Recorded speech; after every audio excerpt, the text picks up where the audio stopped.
Have you ever looked at an urn and wondered, is this actually big enough? It may seem like size should be obvious, but urn sizing is one of the easiest places for families to make a costly and emotional mistake. A tall urn does not always mean more space. A heavy urn does not always mean more capacity.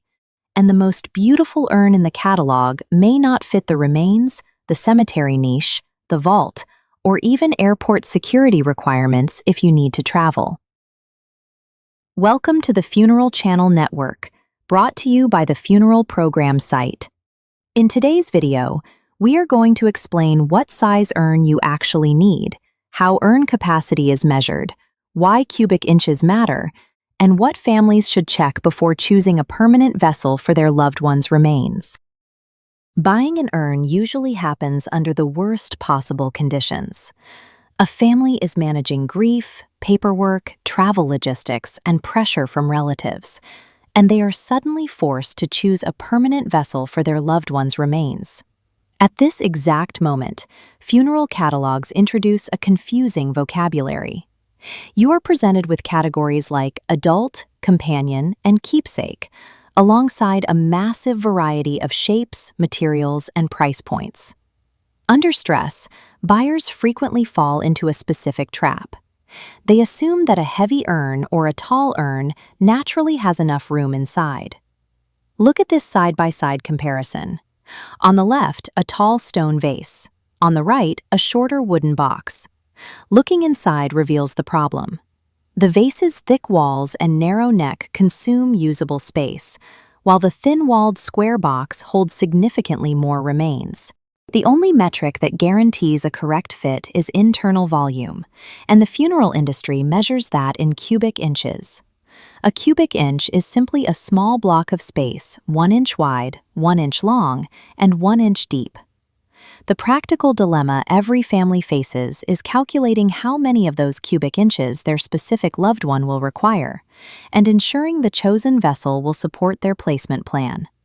Prioritizing a decorative shape before calculating that required volume regularly leads to a highly distressing transfer moment where the remains simply do not fit. Choosing an urn requires solving a strict logistical equation first and making an aesthetic choice second. This flowchart maps the primary sizing rule. 1 pound of pre-cremation body weight equals approximately 1 cubic inch of urn capacity. Apply that to a real-world estimate. A 160-pound individual requires an urn with a minimum internal capacity of 160 cubic inches. Because human bone density and skeletal frames vary, that 1-to-1 ratio is a starting line, not an absolute guarantee. You need a cushion. If the estimate lands at 160 cubic inches, rounding up to a standard 200 cubic inch urn is the safest consumer strategy. Families often worry that a standard 200 cubic inch urn will be too large for someone who weighed, say, 130 pounds. This cross-section shows the reality.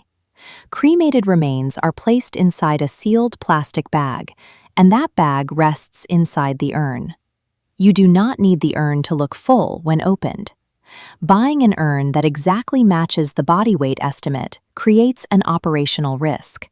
You may find yourself struggling to force that sealed bag through a narrow opening while grieving. Internal empty space is entirely harmless and completely invisible from the outside. Insufficient space, however, creates a catastrophic logistical failure at the worst possible time. That standard 200 cubic inch rule breaks down for individuals who weighed over 200 pounds or individuals who were exceptionally tall with dense skeletal frames. In these cases, you must explicitly seek out the oversize urn category. Do not rely on generic marketing labels like large. Check the product specifications and verify the exact cubic inch listing matches or exceeds your estimate. This diagram shows how the math changes for companion urns, which are vessels designed to hold 2 people. The process adds the body weights together. For example, 175 plus 150 requires at least 325 cubic inches, making a 400 cubic inch companion urn the correct choice. But this creates a trade-off. The 400 cubic inch vessel expands, generating a significantly larger footprint. Companion urns demand strict foresight.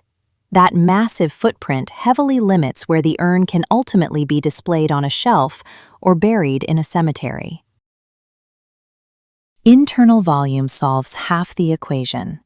The other half is external placement, specifically when your urn must fit permanently inside another rigid container. Many families choose above-ground columbarium niches or underground urn vaults required by cemeteries. Both locations have zero-tolerance spatial restraints. This diagram illustrates the internal versus external paradox. We have a tall vase with a perfect internal capacity of 200 cubic inches, but attempt to place it in a standard niche, and the exterior height prevents the door from closing. Changing the exterior shape solves the problem.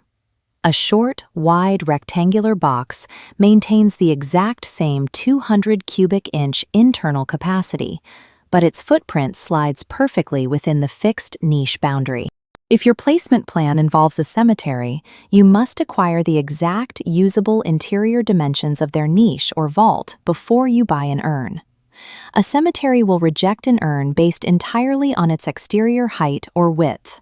Perfect internal capacity is irrelevant if the physical doors won't close. Another hard stop constraint occurs if you plan to fly with the cremated remains. The container must pass through TSA security screening.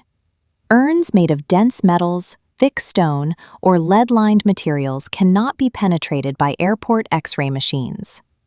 TSA policy dictates that agents will never open an urn to inspect it out of respect for the deceased. If the urn cannot be scanned by the machine, it will be denied boarding, immediately derailing your travel plans. The workaround is simple. Travel with the remains inside the X-ray-friendly temporary plastic container provided by the crematory and transfer them into the permanent metal or stone urn after you reach your destination. The final logistical hurdle involves dividing remains among family members into smaller vessels, known as keepsake urns. This diagram illustrates the required subtraction math. If you have 180 cubic inches of remains and you want to give 5 relatives a 5 cubic inch keepsake each, you remove 25 cubic inches. That leaves a remaining volume of 155 cubic inches. Pre-planning this division changes the math for the primary urn. It allows you to purchase a smaller primary vessel, but it requires the family to agree on the specific portions up front. Navigating this process comes down to a two-step equation. Calculate the internal cubic inch requirement first, then verify your external and material constraints second. If you are an overwhelmed family member dealing with stress and simply need the most reliable option, follow this path. If the person was under 200 pounds, buy a standard 200 cubic inch box-style urn. It guarantees maximum internal capacity, features a wide opening for an easy transfer, and offers the widest compatibility for home display or burial. If you are purchasing for a columbarium niche or cemetery vault, your priority is space. Never buy the urn first. Let the exact interior dimensions provided by the cemetery dictate your maximum allowable exterior height, width, and depth. If you plan to fly or divide the remains among relatives, your priority is distribution. Do the exact subtraction math for any keepsakes before purchasing your primary vessel, and verify that your travel container is made of a material that can pass through an X-ray scanner. The right urn size is not the one that looks the most expensive or has the heaviest weight. The right urn is the one that prevents panic and stress during an already vulnerable moment. Locking in the mathematical capacity and the final destination constraints does not limit your ability to personalize the memorial. It simply creates a safe boundary. Inside that boundary, you can freely choose the wood, the marble, the engravings, and the colors that reflect the person you are remembering. Securing these logistics first is the ultimate act of care. It ensures that the final tribute to your loved one is defined by dignity and peace rather than chaos.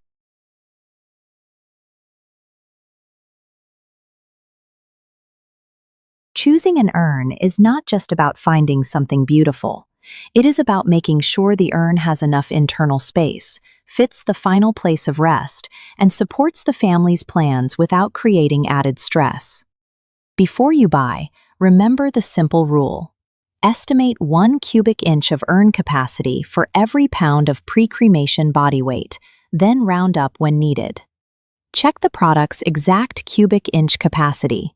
Confirm cemetery or niche dimensions if placement matters, and choose a travel-friendly temporary container if you need to fly with the remains. The right urn is not always the tallest, heaviest, or most expensive one. The right urn is the one that brings peace, prevents last-minute problems, and allows your loved one's final tribute to be handled with dignity. Thank you for watching the Funeral Channel Network, brought to you by the Funeral Program site. For more helpful funeral planning guidance, memorial ideas, and tribute resources, click on the links in the description below. Take care, and I'll see you in the next video.